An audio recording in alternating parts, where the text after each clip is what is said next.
Hello everyone, my name is Dr. Parul Gaba and I am an assistant professor at Technia Institute of Advanced Studies. Today I am excited to discuss with you the topic cost of capital. Let's delve into the topic together. First of all, what is cost of capital? Imagine you are starting a business. To get it running, you need money.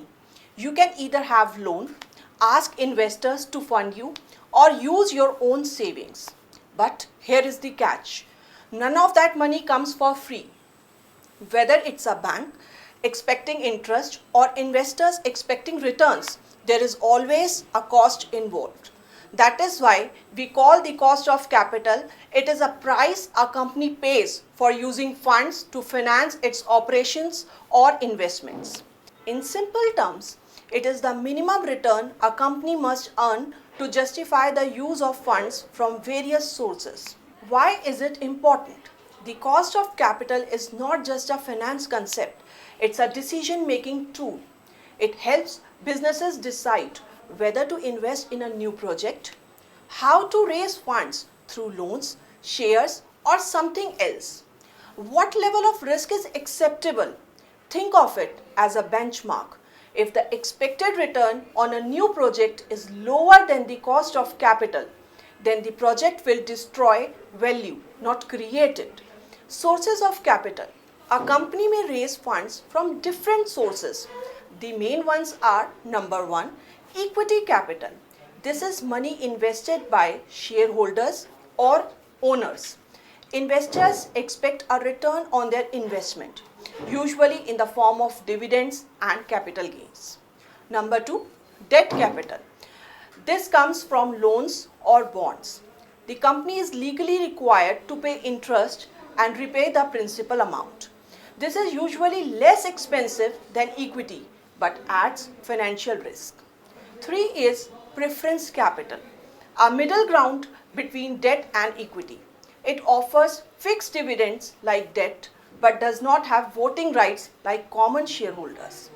Each of these sources come with its own cost and expectations, and companies must balance them carefully. Now coming on to the concept of weighted cost. In realities, companies don't rely on just one source of funds.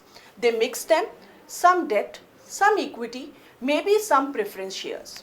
So they calculate a combined cost, which we call the overall cost of capital, or more formally, the weighted average cost of capital. This is the average rate the company pays for every rupee it uses, taking into account how much each source contributes and how expensive it is.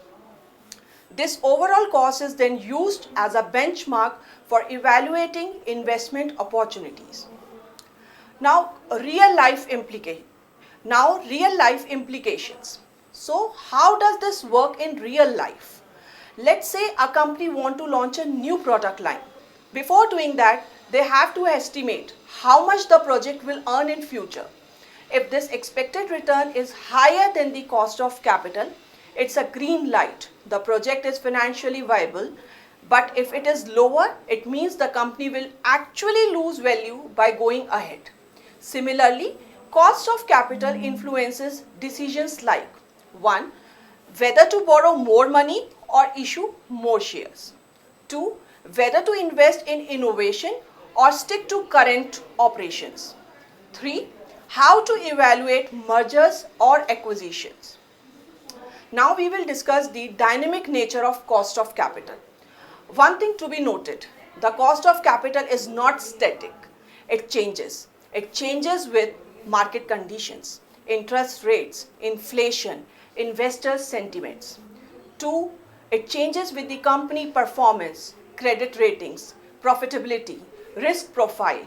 3. It changes with the capital structure. More debt means more risk, which increases the cost. That's why financial managers constantly track it to adjust strategies in real time. Now, there are some industry differences also. Cost of capital doesn't mean the same thing for every business. For example, a tech startup raising funds from venture capitalists may have a very high cost of capital because it's a risky and uncertain. A utility company like power and water suppliers may have a much lower cost of capital because it is stable and predictable. Why the differences are there? Because risk and return go hand in hand. Higher the risk, higher the expected return is equal to higher cost of capital. This is why understanding your industry profile is very crucial for financial planning. Let's quickly summarize. What is cost of capital? Cost of capital is the minimum return a business must earn to justify its investments. It reflects the expectations of investors and lenders who provide money to the business. 3. It influences all major decisions from launching new project to financing strategies. Next, understanding this concept helps businesses grow sustainably and avoid financial traps. Thank you all for your attention. I hope you found the lecture informative and engaging. If you enjoyed it, if you liked it, please like, share and subscribe to Technia TV. Your support is greatly appreciated. Thank you.